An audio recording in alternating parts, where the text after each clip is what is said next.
सभी भक्तों को जय सिया राम, जय खैर माई की। भक्तों, हमारे इस भारत देश में बार बार ये चर्चा आती है कि प्याज लहसुन नहीं खाना चाहिए, गंदा है। किसी ज्ञानी जन महात्माओं ने ये भी कहा है कि इसका जन्म जो है, इसकी उत्पत्ति जो है राक्षसों के मल से हुई है। तो किसी ने कहा कि अमृत की बूंद धरती पर गिरी थी, उससे उसको उत्पत्ति हुई है। अरे भक्तजनों, यदि अमृत की बूंद से उत्पत्ति हुई होती तो लहसुन प्याज तो खाना अति आवश्यक था, क्योंकि मनुष्य के अंदर भी वो गुण आ सकते थे।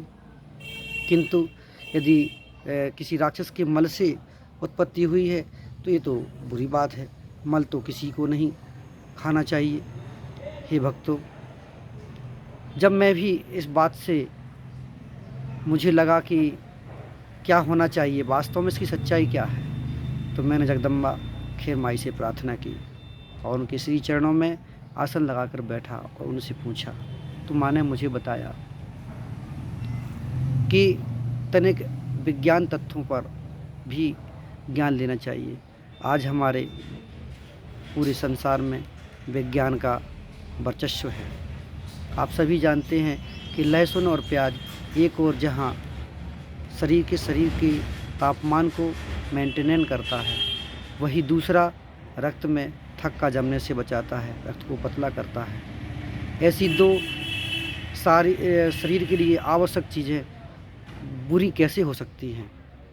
तो मैं आपको बताना चाहूँगा कि माँ ने मुझे बताया कि जब कोई साधक साधना करता है या कोई जनरल सा सामान्य सा व्यक्ति भगवान की पूजा अर्चना करता है, तब भगवान को खुश करने के लिए वह नाना प्रकार के सुगंधित फूलों को अर्पित करता है, नाना प्रकार के इत्र का अर्पण करता है, इत्र को अर्पण करता है, नाना प्रकार की सुगंधित अगरबत्ती धूप बत्तियों का प्रयोग करता है। क्यों करता है?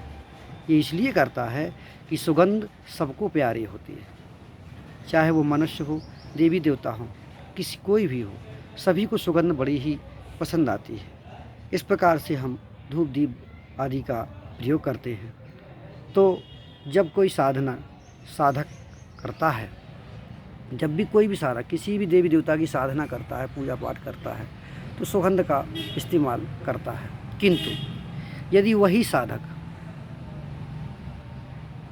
लहसुन प्याज का उपयोग करता है, वो खाता है, तब वो बाहरी रूप से तो भगवान को संतुष्ट करने के लिए इत्र आदि का उपयोग करता है, किंतु जब वह मुख से मंत्र बोलता है या मुख से प्रार्थना करता है तो लहसुन प्याज में एक ऐसी गंध पाई जाती है जो उसके प्रयोग करने पर मुख से भी निकलती है। कभी आपने ज्ञान किया होगा, ध्यान किया होगा या कभी आजमाया होगा कि जब आप टिकिया आदि पी करके जाते हैं, चाट आदि खा कर जाते हैं, अत्यधिक प्याज खा कर के जाते हैं, तो कोई भी आपके पास खड़ा हुआ ये महसूस कर लेता है कि तुम प्याज खा कर के आया हो, तुम्हारा मुंह बदबू मार रहा। तो ये साधुजनों, मैं आपको बताना चाहूँगा कि जब भी आप किसी देवी देवता की साधना करते हैं, पूजा करते हैं, तो जो मंत्र बोलते हैं, उस मंत्र के बोलने पर जो मुख से वाणी निकलती है, उस वाणी के साथ साथ उस लहसुन प्याज की बदबू भी निकलती है, जो देवी देवताओं को बिल्कुल भी पसंद नहीं आती है। इस कारण से देवी देवता अति शीघ्र प्रसन्न ना होकर के रुष्ट भी हो जाते हैं। अतः हे साधकों, जो व्यक्ति साधना करता है, पूजा पाठ करता है, बालाजी भगवान की पूजा करता है, उनको प्याज और लहसुन का सेवन नहीं करना चाहिए। बाकी तो सभी